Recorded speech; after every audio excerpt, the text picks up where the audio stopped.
বিসমিল্লাহির রহমানির রহিম। প্রিয় দেশবাসী, আসসালামু আলাইকুম। আজ এক কঠিন সন্ধিক্ষণে দাঁড়িয়ে আমাদের প্রিয় মাতৃভূমি বাংলাদেশ একদিকে দুর্নীতিবাজ হাসিনার অবৈধ ক্ষমতার লোভ, অন্যদিকে দেশের 18 কোটি মানুষের স্বার্থ। একদিকে ফ্যাসিস্ট হাসিনা আর তার মাফিয়া চক্র, অপরদিকে গণতান্ত্রিকামী জনগণ।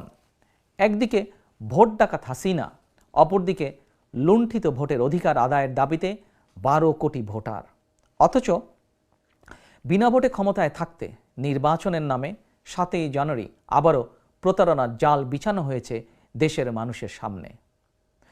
দুর্নীতিবাজ হাসিনার অবৈধ ক্ষমতা লিপ্সার কারণে বাংলাদেশের সামনে অপেক্ষা করছে ভয়ঙ্কর এক বিপদ। প্রিয় দেশবাসী, মাফিয়া চক্র গত 15 বছরে বিশ্বের বিভিন্ন দেশে নিজেদের জন্য নিরাপদ আবাস গড়ে তুলেছে। দেশের কোনো বিপর্যয় দুর্নীতিবাজ এই টাকা পাচারকারী মাফিয়া চক্রের কিছুই হবে না। মাফিয়া চক্রের কাছে বাংলাদেশ শুধুই একটি লুটপাটের কারখানা। বরং দেশের যে কোনো বিপর্যয় কিংবা দুর্ভিক্ষের প্রথম শিকার হবেন এই দেশের কৃষক, শ্রমিক, স্বল্প আয়ের তথা মেহনতি মানুষ। সুতরাং বাংলাদেশের সামনে আসন্ন যে মহা বিপর্যয়, তা যদি আমরা এড়াতে চাই, আপনার স্বার্থে, আপনার পরিবারের স্বার্থে, দেশের প্রতিটি নাগরিকের স্বার্থে নির্বাচনের নামে 7ই জানুয়ারির বানর খেলার আসর বর্জন করার কোনোই বিকল্প নেই। বর্তমান পরিস্থিতিতে দেশ এবং জনগণের স্বার্থে ভোট ডাকাত হাসিনার দামি নির্বাচন বর্জন করা আমাদের আইনি এবং নৈতিক দায়িত্ব। প্রিয় দেশবাসী, ভোট আপনার, আমাদের সাংবিধানিক অধিকার। মাফিয়া মুক্ত পরিবেশে নির্বিঘ্নে নিরাপদে যার যার পছন্দের প্রার্থীকে ভোট দেওয়া আমাদের গণতান্ত্রিক অধিকার। কিন্তু ভোট ডাকাত হাসিনা রাষ্ট্র ক্ষমতা দখল করার পর থেকে জনগণ ভোট দেবার সুযোগ পায়নি এবং পাচ্ছে না। ফ্যাসিস্ট হাসিনার আওয়ামী লীগ আর ডামি লীগ দেশের নির্বাচন ব্যবস্থাকে সম্পূর্ণভাবে ধ্বংস করে দিয়েছে। নির্বাচন এলেই এই মাফিয়া চক্র বানরের পিঠাভাগের মতন নিজেদের মধ্যে আসন ভাগাভাগি শুরু করে। তবে জনগণ এবার যার যার সাধ্য সামর্থ্যের সবটুকু দিয়ে নির্বাচনের নামে 57 সেকেন্ডে 43 ভোট স্টাইলের ভোট ডাকাতির উৎসব প্রতিরোধ করবেই করবে ইনশাআল্লাহ। প্রিয় দেশবাসী, আপনাদের অনেকেই হয়তো দেখে থাকতে পারেন, বাংলাদেশের ভুয়া নির্বাচন নিয়ে সম্প্রতি বিবিসি একটি রিপোর্ট প্রকাশ করেছে। কক্সবাজার সফরকালে একজন শ্রমিক নূর বাশার বিবিসির সাংবাদিকদের কাছে বলেছিলেন নির্বাচন নিয়ে তার কোনো আগ্রহ নেই, কারণ তার নুন আনতে পান্তা ফুরোয় অবস্থা। নূর বাশার আরও বলেছিলেন মাছ কিনলে তার মশলা কেনার টাকা থাকে না, মশলা কিনলে চাল কেনার টাকা থাকে না। সুতরাং নির্বাচন নয়। নূর বাশারের চিন্তা কিভাবে তিনি ঋণের টাকা ফেরত দিবেন। প্রিয় দেশবাসী, এভাবেই দেশের কোটি কোটি নূর বাশারের একই অর্থনৈতিক পরিস্থিতি। তাহলে গত 15 বছরে আমরা যে উন্নয়নের গল্প শুনলাম, তাহলে কিসের উন্নয়ন হলো? প্রিয় দেশবাসী, কার উন্নয়ন বা কাদের উন্নয়ন হলো? নিশ্চয়ই এই উত্তর আপনাদের কাছে আছে। তারপরেও বলি, নির্বাচন কমিশনে আওয়ামী নেতামন্ত্রীদের জমা দেওয়া হলফনামা দেখলেই বোঝা যায় উন্নয়ন কাদের হয়েছে। আওয়ামী নেতামন্ত্রীদের সম্পদের পরিমাণ শুধু 100-200 নয়, 1000 গুণ বেড়েছে। অস্বাভাবিক হারে যাদের সম্পদ বেড়েছে এমন শীর্ষ 10 জনের একজনের অন্যতম হচ্ছে শীর্ষ দুর্নীতিবাজ শেখ হাসিনা। দেশে সত্যিকার অর্থেই যদি উন্নয়ন হয়, শীর্ষ দুর্নীতিবাজ হাসিনাকে একটি দামি নির্বাচনের জন্য অকারণে রাষ্ট্রের 3000 কোটি টাকা নির্বাচনের নামে লোপাট করতে হতো না। দেশে সত্যিকার অর্থেই উন্নয়ন হলে দেশের কোনো গার্মেন্টস শ্রমিককে বাধ্য হয়ে আর কোনো অসম্মানজনক পেশায় জড়িত হতে হতো না হয়তো। প্রিয় দেশবাসী, 7ই জানুয়ারির দামি নির্বাচনের ভোট বর্জন এবং ঘোষিত চলমান ও অসহযোগ আন্দোলনের সমর্থনে বিএনপি এবং গণতন্ত্রের পক্ষের আরও 62টি রাজনৈতিক দলের পক্ষ থেকে আজ 6ই জানুয়ারি শনিবার সকাল 6টা থেকে 48 ঘন্টার হরতাল কর্মসূচি শুরু হয়েছে। একটানা সোমবার সকাল 6টা পর্যন্ত সর্বাত্মক হরতাল চলবে। প্রিয় দেশবাসী, 90-এর স্বৈরাচার বিরোধী আন্দোলন থেকে শুরু করে আজ পর্যন্ত বিএনপি যত রাজনৈতিক কর্মসূচি পালন করেছে, প্রতিটি রাজনৈতিক কর্মসূচি সফল হয়েছে জনগণের সমর্থনে, জনগণের সহযোগিতায়। কারণ বিএনপি বিশ্বাস করে জনগণই বিএনপির সকল রাজনৈতিক ক্ষমতার উৎস। যে হরতাল কর্মসূচি সফল করা হয়েছে, বিএনপি প্রতিবারের মতন, অতীতের মতন আজও আপনাদের সহযোগিতা সমর্থন কামনা করে এই হরতালকে সফল করার জন্য। গণতান্ত্রিকামী জনগণ এখন আর মাফিয়া চক্রের হামলা কিংবা মামলা কিংবা কারাগারের ভয় ভীত নয়। দেশের কারাগারগুলোতে বর্তমানে ধারণ ক্ষমতার চেয়েও 3 গুণ বেশি কারাবন্দী। কারাগারের ভেতর এমন এক অমানবিক পরিস্থিতির মধ্যে থাকার পরও নগদ টাকা কিংবা কারামুক্তির লোভ দেখেও দু একটি বেঈমান মোনাফেক ছাড়া ভোট ডাকাত হাসিনা কাউকেই দামি নির্বাচনের প্রস্তাবে রাজি করাতে পারেনি। মাফিয়া চক্রের প্রধান হাসিনার কুপ্রস্তাব যারা ঘৃণাভরে প্রত্যাখ্যান করেছেন, গণতন্ত্রকামী জনগণের পক্ষ থেকে আমি তাদেরকে জানাই বিরচিত অভিনন্দন। প্রিয় দেশবাসী, আমি আগেও বলেছি, ভোট ডাকাত শেখ হাসিনাকে রাষ্ট্রীয় ক্ষমতার বাইরে রেখে নির্বাচনকালীন নিরপেক্ষ সরকারের অধীনে জাতীয় নির্বাচন হতে হবে। ক্ষমতালোভী দুর্নীতিবাজ হাসিনার অধীনে কখনোই সুষ্ঠু নির্বাচন সম্ভব নয়। এরই ভেতর বেশ কয়েকজন দামি প্রার্থী 7ই জানুয়ারির বানর খেলার আসর থেকে নিজেদের প্রত্যাহার করে নিয়েছেন। লোভ বা লাভের আশায় এখনও যারা নিজেদেরকে দামি মানব হিসাবে ভোট ডাকাত হাসিনার খায়েশ পূরণের হাতিয়ারে পরিণত করে রেখেছেন, আপনাদের প্রতি আহ্বান, এখনও সময় আছে। দামি নির্বাচন বর্জন করুন, দেশের মানুষ আপনাদেরকে ক্ষমা করে দেবে। তরুণ প্রজন্মের প্রিয় ভাই ও বোনেরা, দেশে 12 কোটি ভোটারের মধ্যে গত 15 বছরে ভোটের তালিকায় প্রায় 3 কোটি নতুন ভোটার যুক্ত হয়েছে। নতুন ভোটার হলেও এই তরুণ প্রজন্ম ভোট ডাকাত হাসিনার অধীনে অনুষ্ঠিত একটি জাতীয় নির্বাচন বা লোকাল নির্বাচনে ভোট দেবার সুযোগ পায়নি। ফ্যাসিস্ট হাসিনা ক্ষমতায় থাকলে এই তরুণ প্রজন্ম কখনোই নির্ভয় নিরাপদে ভোটের অধিকার প্রয়োগের সুযোগ পাবে না। তরুণ প্রজন্মের প্রিয় ভাই বোনেরা, তোমরা কি ফ্যাসিবাদ মুক্ত একটি গণতান্ত্রিক মানবিক বাংলাদেশ চাও? যদি তাই হয়ে থাকে তাহলে 7ই জানুয়ারি নির্বাচনের নামে বানর খেলার আসর বর্জন করতে হবে এবং তা করার মাধ্যমে দেশে ফ্যাসিবাদের কবর রচনা করতে হবে। প্রিয় দেশবাসী, আপনাদের কাছে আমার কিছু প্রশ্ন, কিছু জিজ্ঞাসা। আপনারা কি বিডিআর পিলখানার সেনা হত্যাযজ্ঞের প্রকৃত বিচার চান? আপনারা কি আপনাদেরই ভাই বোন স্বজনদের গুম খুন অপহরণের বিচার চান? আপনারা কি শাপলা চত্বরের গণহত্যার বিচার চান?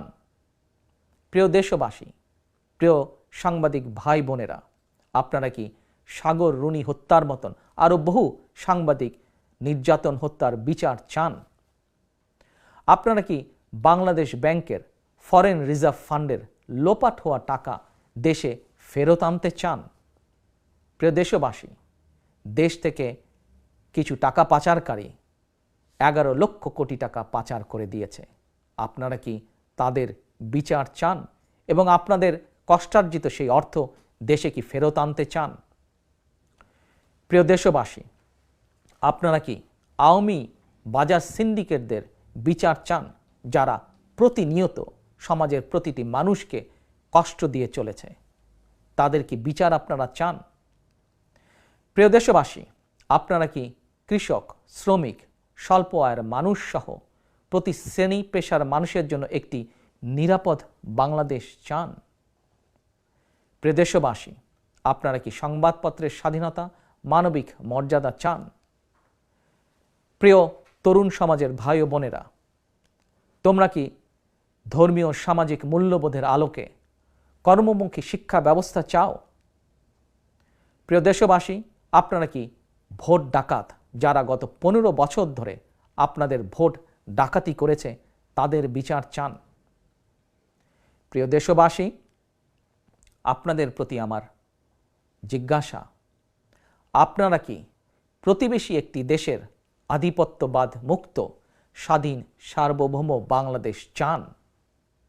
সর্বোপরি আমরা কি জনগণের ভোটে জনগণের কাছে জবাবদিহিতামূলক একটি সরকার প্রতিষ্ঠা করতে চাই?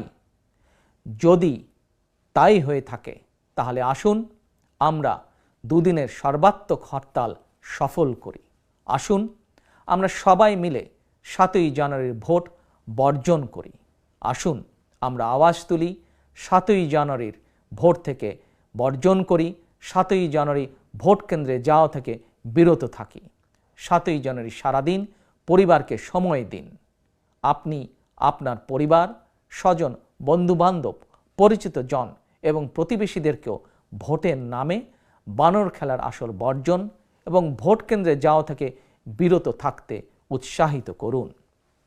প্রিয় দেশবাসী, জনগণ ভোট ডাকাত হাসিনার ডামি নির্বাচন বর্জন করায় আওয়ামী লীগ এখন ডামি প্রার্থীর মতন যে কোনো মূল্যে ভোট কেন্দ্রে ভোটার সংখ্যা বাড়াতে ডামি ভোটার জোগাড় করার জন্য দলীয় সন্ত্রাসীদের পাশাপাশি আইন শৃঙ্খলা বাহিনীর সদস্যদেরকেও মাঠে নামিয়েছে।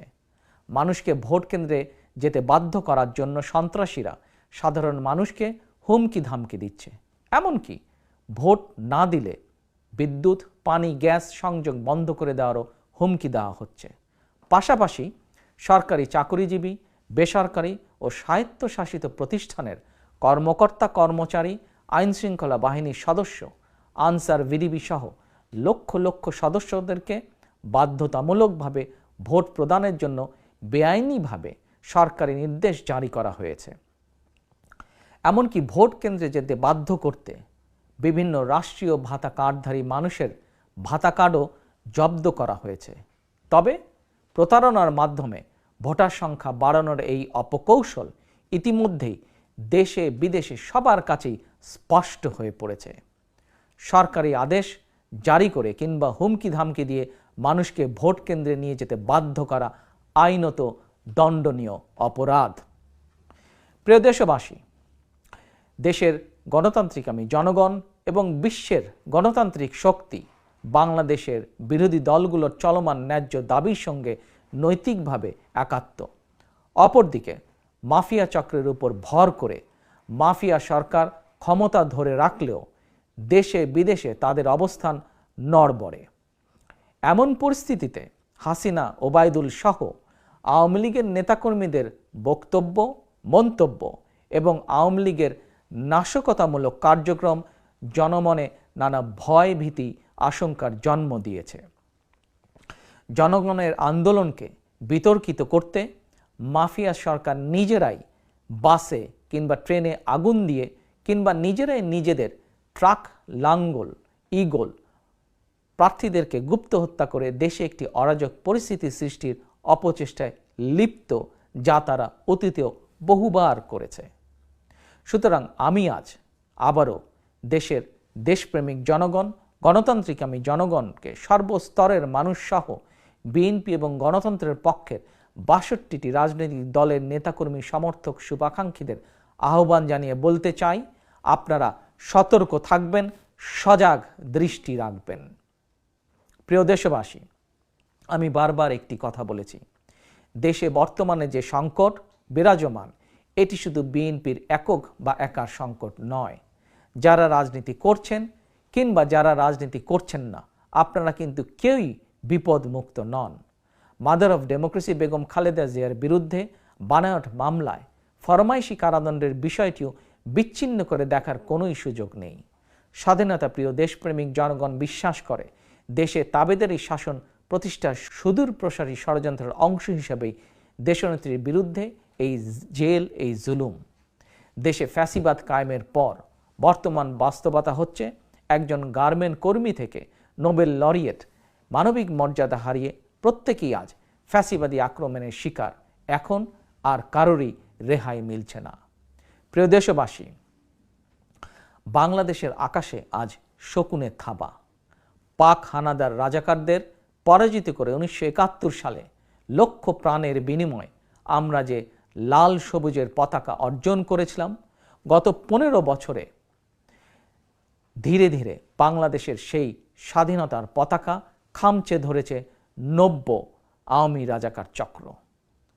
খুনি, রক্তপিপাসু, ভোট ডাকাত হাসিনার অবৈধ ক্ষমতার লিপ্সার কারণে শুধু গণতন্ত্র নয় কিংবা মানবাধিকারই নয়, দেশের স্বাধীনতা, সার্বভৌমত্ব এখন হুমকির সম্মুখীন। এখনো সময় আছে। আমরা যদি এখনই জেগে না উঠি, তাহলে সেদিন বেশি দূরে নয় তাবেদার সরকারের পররাষ্ট্রমন্ত্রী আবুল মোমেনের মতন ক্ষমতায় থাকার জন্য প্রকাশ্যেই অন্য দেশের করুণা ভিক্ষা করতে হবে। স্বাধীন বাংলাদেশের নির্বাচন করতে হলে মেহেরপুরের আওয়ামী লীগের রাজাকার মান্নানের মতন নিজেদেরকে অন্য দেশের প্রার্থী হিসাবে পরিচয় দিতে হবে। প্রিয় দেশবাসী, এখনো সময় আছে।